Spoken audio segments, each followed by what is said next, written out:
No sé cómo empezar esto sin que me tiemble la voz, aunque solo estoy escribiendo.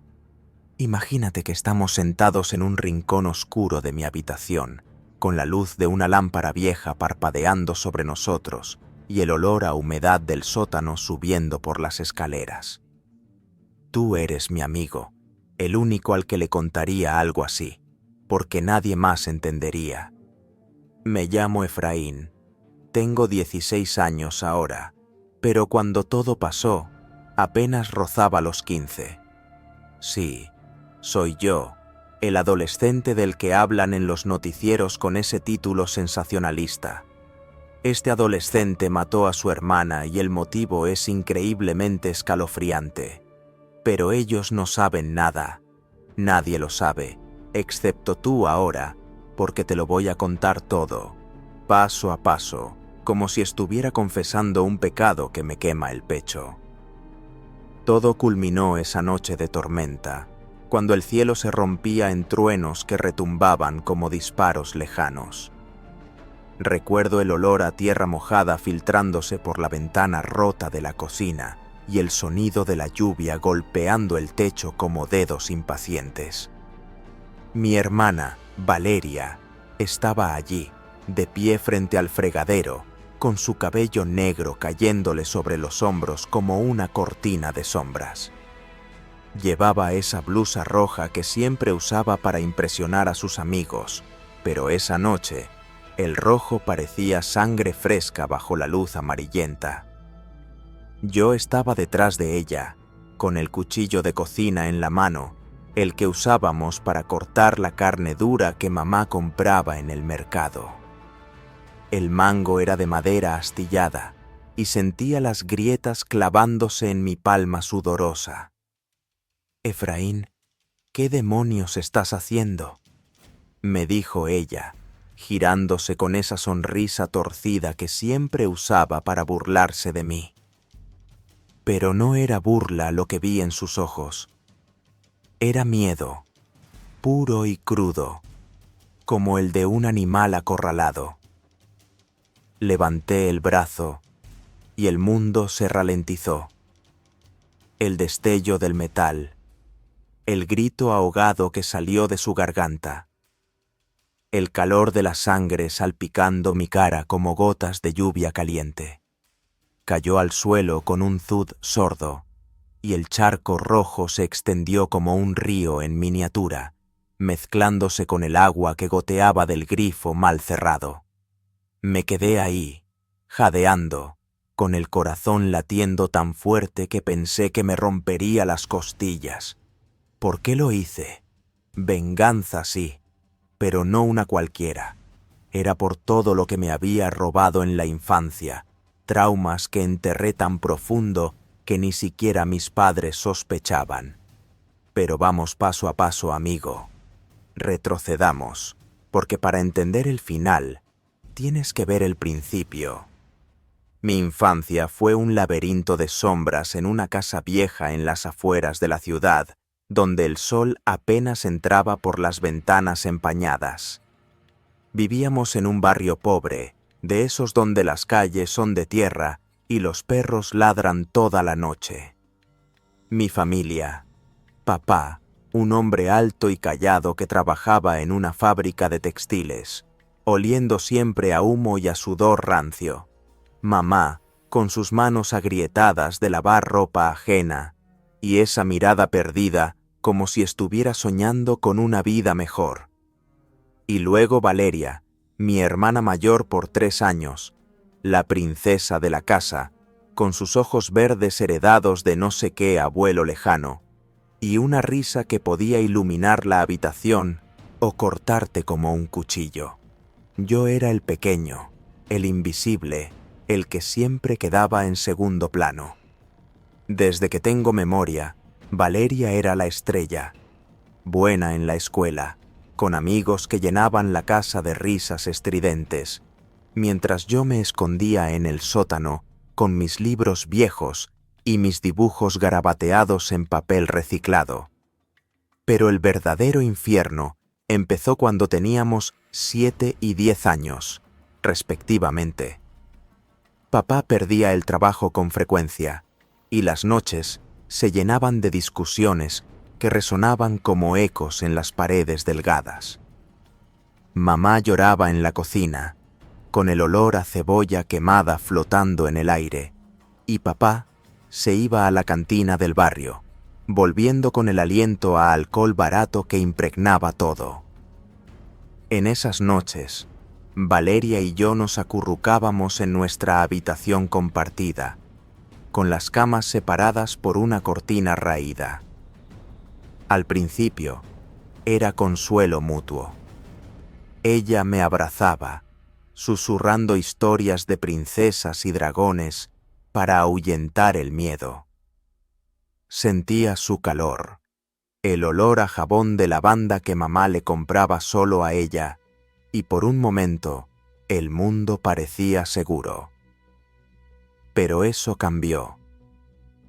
Una noche, después de una pelea particularmente feroz donde papá rompió un plato contra la pared, el estruendo aún me hace saltar, Valeria se acercó a mi cama.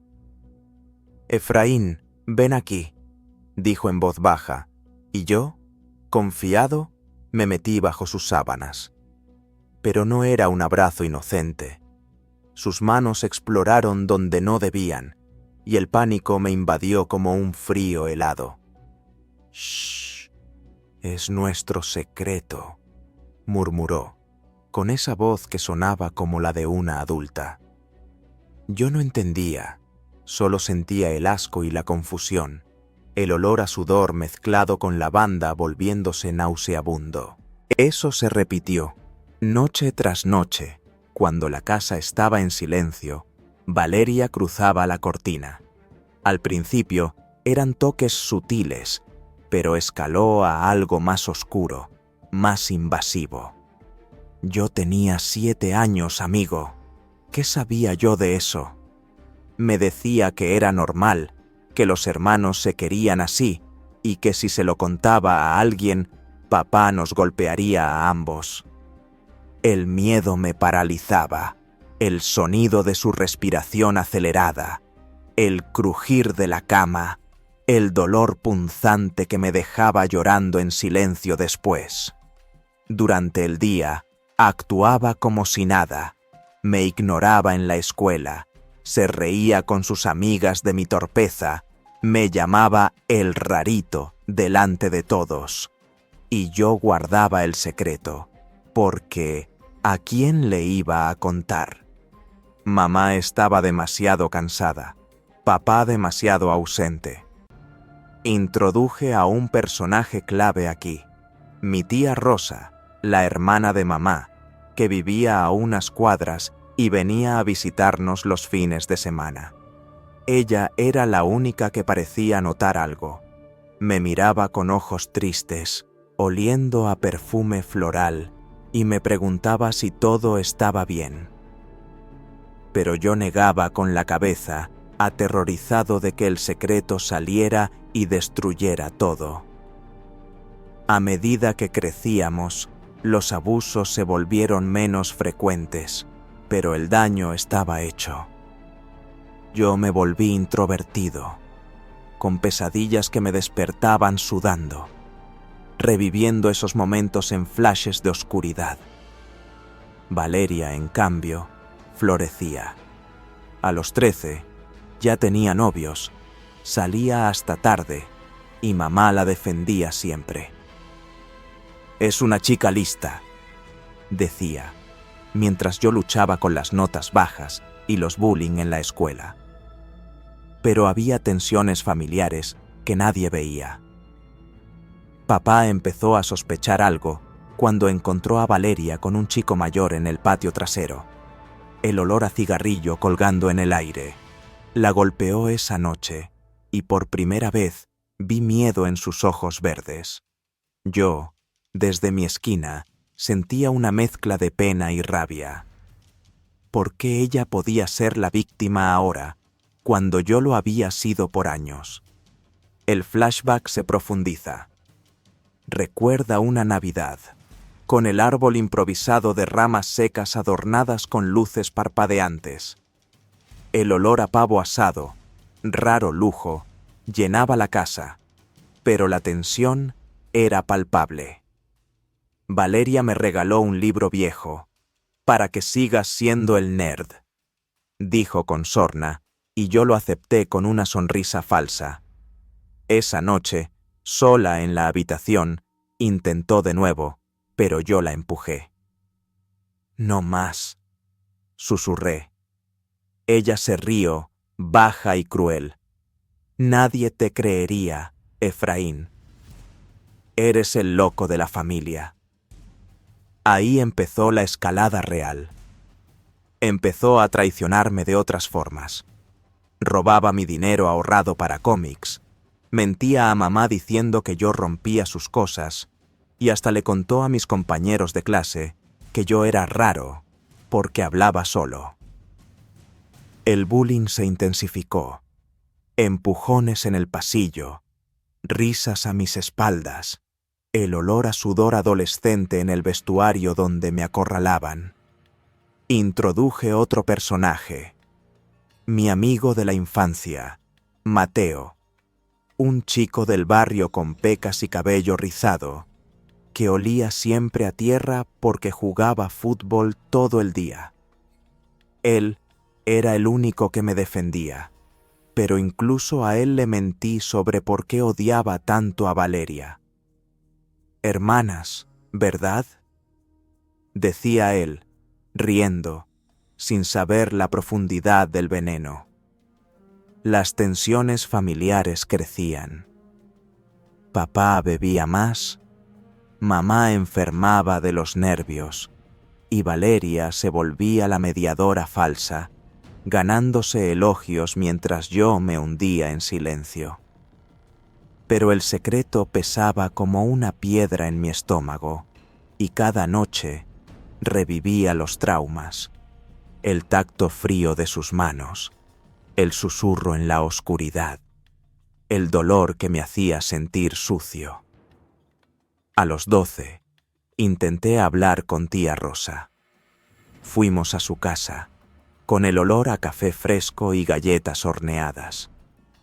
Tía, Valeria me hace cosas malas, balbuceé.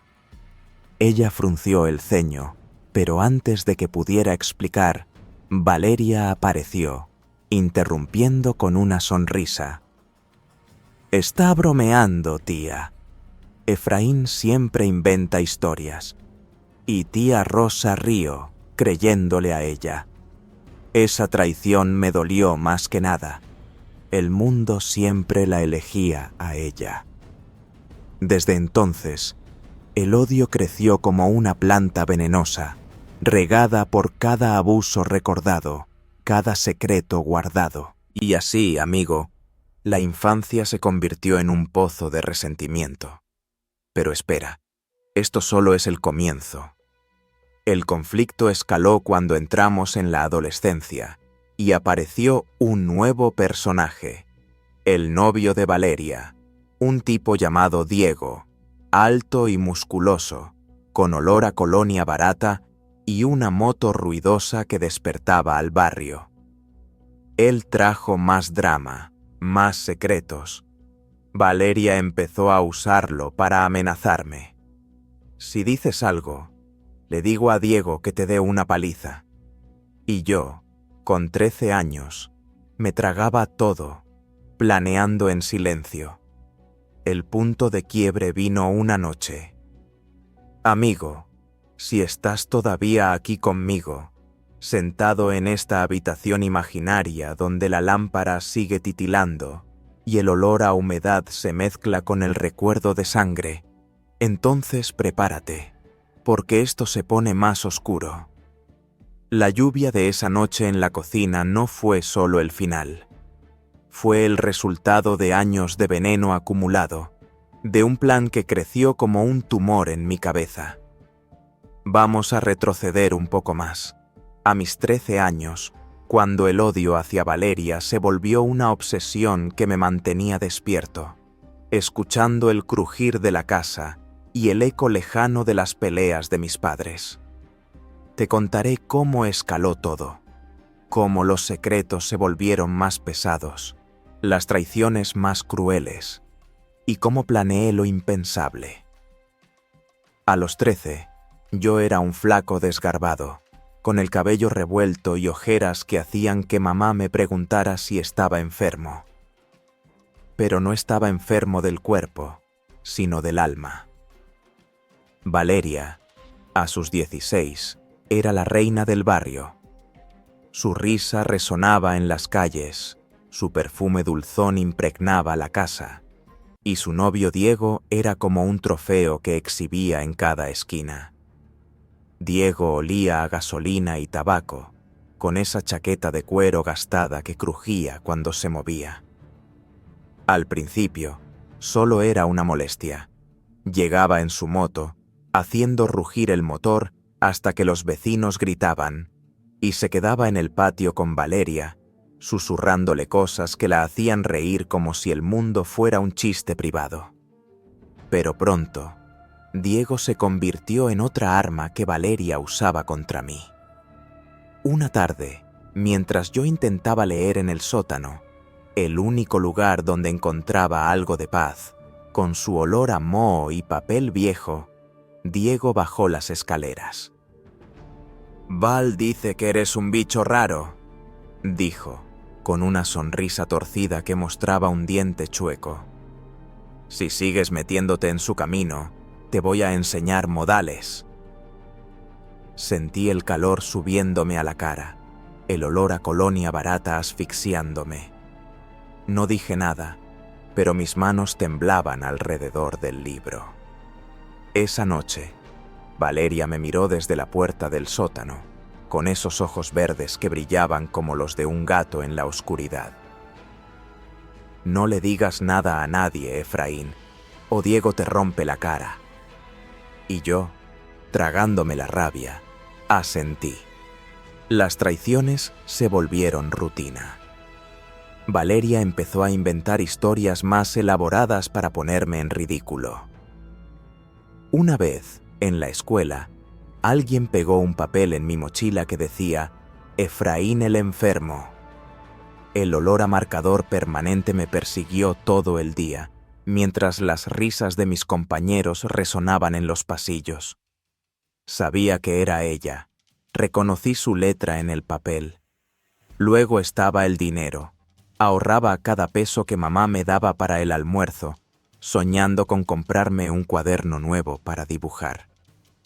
Pero siempre desaparecía de mi escondite bajo el colchón y veía a Valeria con caramelos nuevos o un brillo de labios que olía a fresa artificial. Cuando le pregunté, se rió en mi cara. «Eres tan estúpido, Efraín. Nadie te creería si dices que yo lo tomé». Y tenía razón.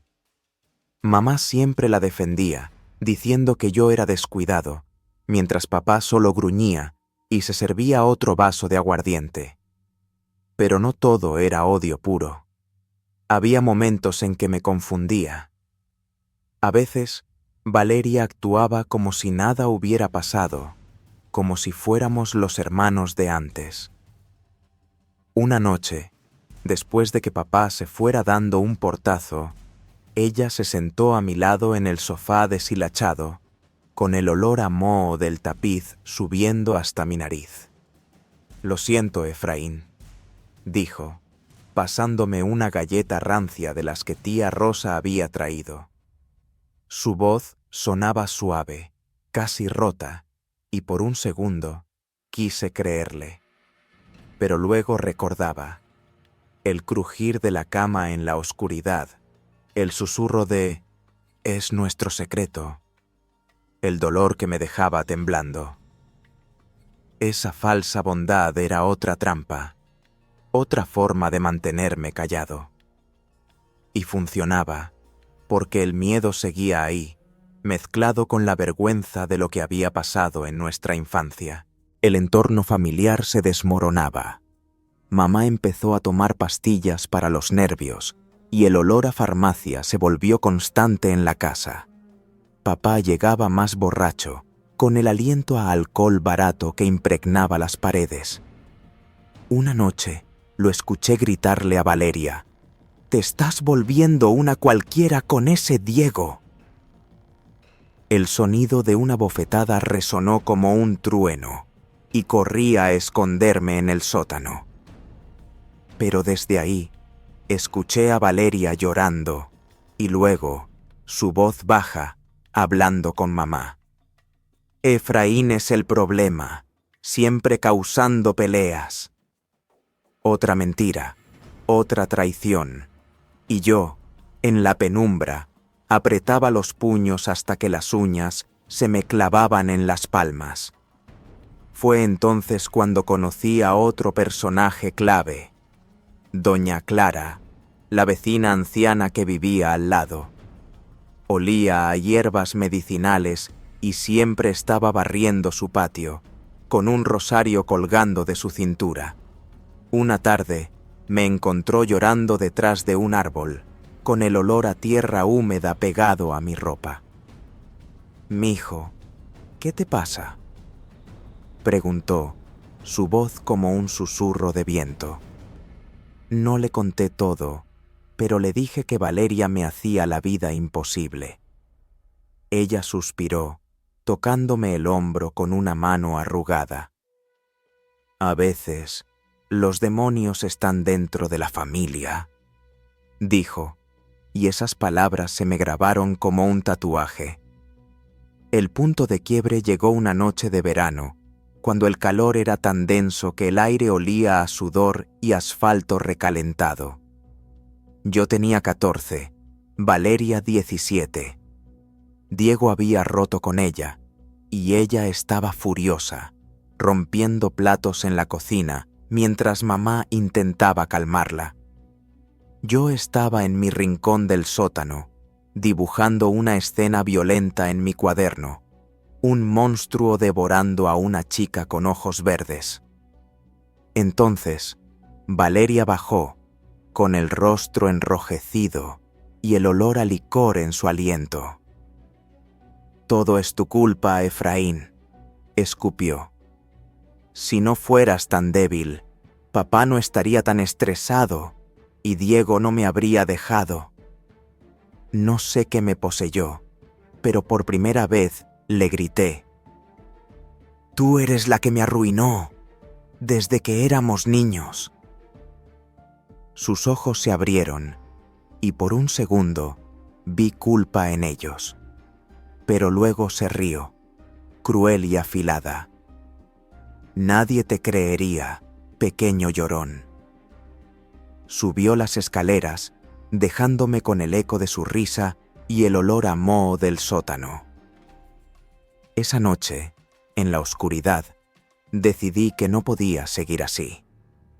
El odio se convirtió en un plan. Empecé a observar a Valeria, anotando sus rutinas en mi cuaderno, escondido entre dibujos. Noté que todas las noches, después de que mamá se dormía, ella lavaba los platos en la cocina, sola, con la radio puesta baja, el murmullo de canciones románticas mezclándose con el goteo del grifo. El cuchillo de cocina, ese con el mango de madera astillada, siempre estaba ahí, en el escurridor. Pensé en cómo se sentiría usarlo, cómo el metal cortaría el aire antes de encontrar su piel. Me imaginaba el sonido, el calor de la sangre, el silencio que vendría después. Pero también había miedo. ¿Y si fallaba? ¿Y si ella gritaba y papá me encontraba? Las emociones eran un torbellino: odio, culpa, deseo de liberarme. Hablé con Mateo una vez, en el callejón detrás de la escuela, con el olor a basura quemada en el aire. «Si alguien te hace daño por años, ¿qué harías?», le pregunté. Él se rascó la cabeza, confundido. «No sé, ¿hablar con alguien? Pero si es tan malo, tal vez... no sé, algo drástico». No le conté más. pero sus palabras alimentaron mi decisión. El plan se solidificó una noche cuando vi a Valeria hablando con Diego otra vez, en el patio, bajo la luz plateada de la luna. Ella lo abrazó, y el olor a colonia barata volvió a mi memoria, trayendo recuerdos de sus amenazas. Decidí que sería esa semana, durante una tormenta que las noticias pronosticaban. La lluvia ocultaría los sonidos, y el caos de la casa, papá borracho, mamá sedada, me daría tiempo. Encontré una cuerda vieja en el sótano, pensando en usarla para atar sus manos si se resistía, pero el cuchillo parecía suficiente. Lo tomé una noche, probando su peso, sintiendo el frío del metal contra mi piel. El olor a óxido del fregadero se mezcló con mi sudor, y supe que no había vuelta atrás. Esa noche, la tormenta llegó como prometida. El cielo rugía, y el olor a tierra mojada llenaba la casa. Valeria estaba en la cocina, como siempre, lavando platos con esa blusa roja que parecía gritar bajo la luz. Yo bajé, con el cuchillo escondido detrás de mi espalda, el corazón latiéndome en los oídos. «¿Qué demonios estás haciendo, Efraín?», dijo ella, y el resto ya lo sabes. El destello del metal, su grito, la sangre. Pero lo que no te conté fue lo que sentí. Una mezcla de alivio y horror, como si hubiera matado una parte de mí mismo junto con ella.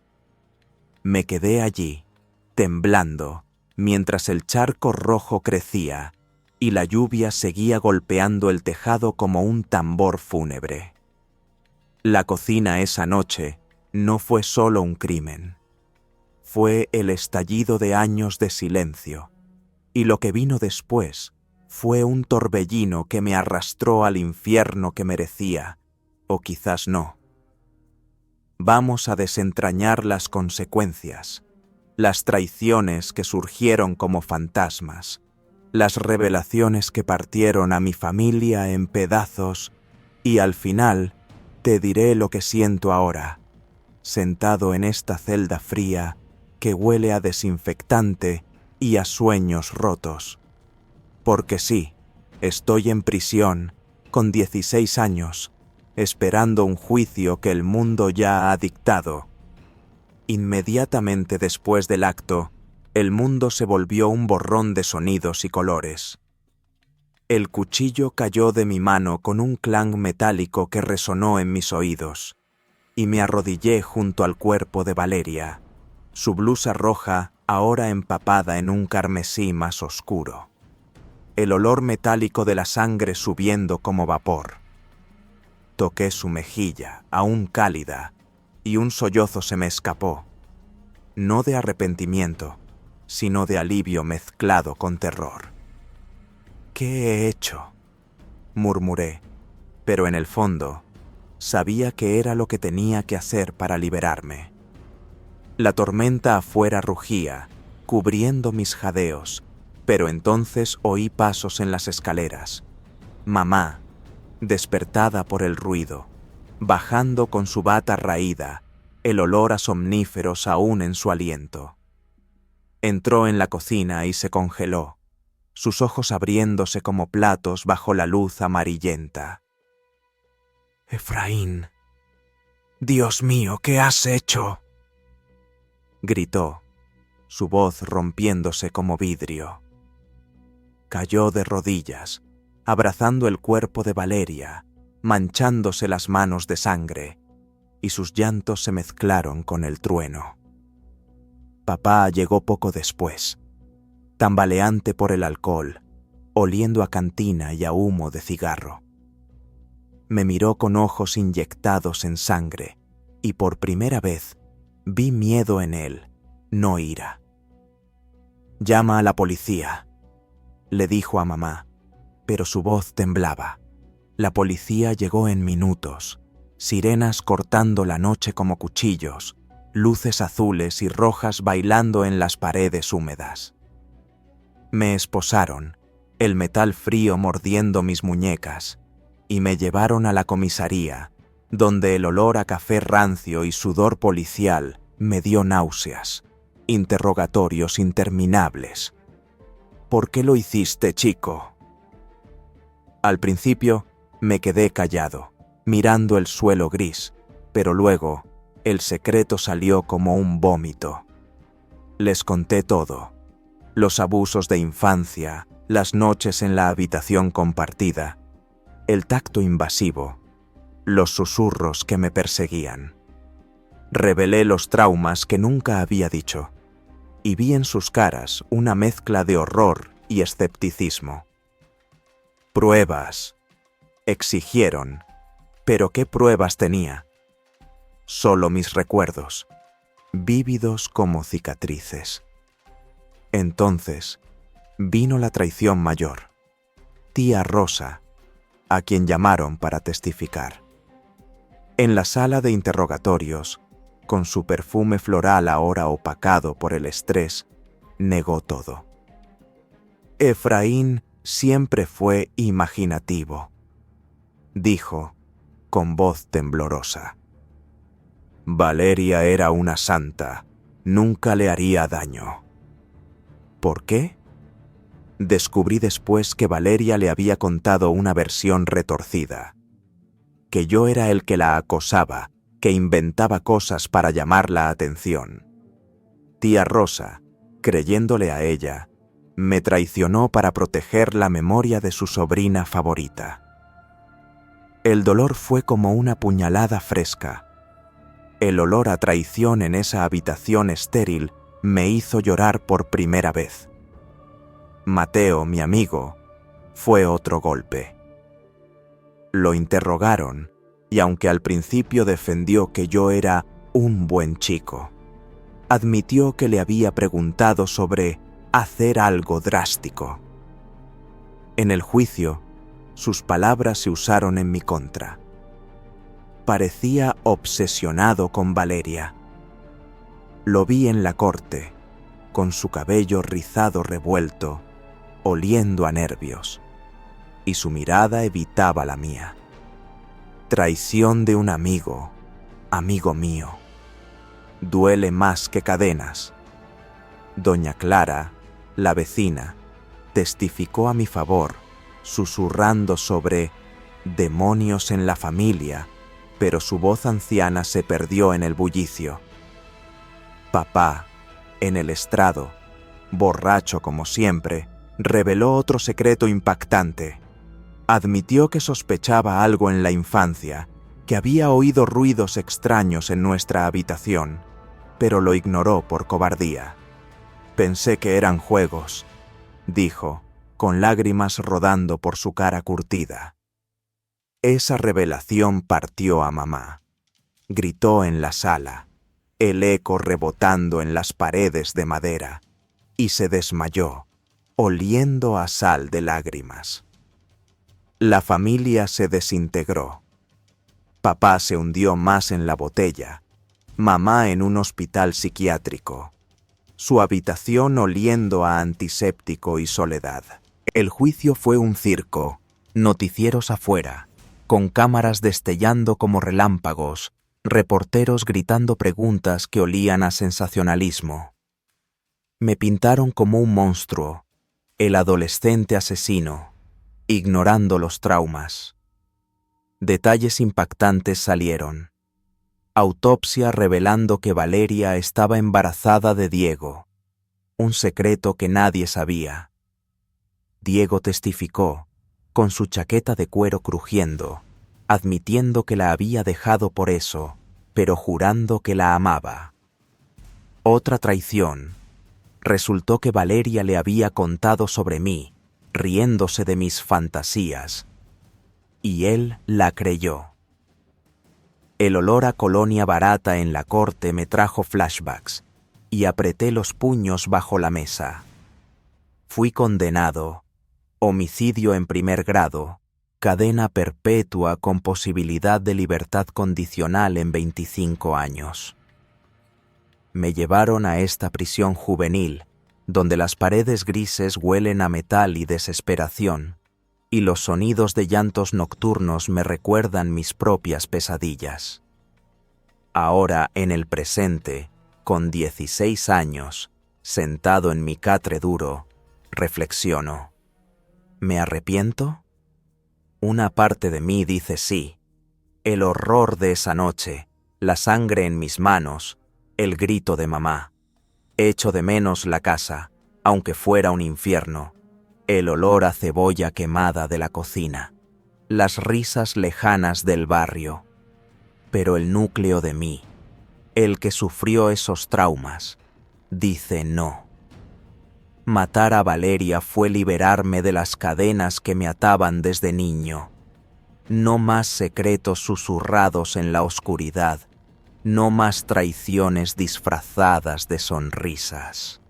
Soy libre en mi cárcel, porque el verdadero prisión era vivir con ella. A veces, en las noches, revivo el momento, el calor de la sangre, el silencio después del trueno, y siento paz, una paz fría como el metal de las rejas. Amigo, si esta confesión te ha removido algo, si has sentido el escalofrío de mi historia, dale like a este relato, suscríbete para más confesiones intensas y comenta abajo qué hubieras hecho tú en mi lugar. Porque todos tenemos secretos, ¿verdad?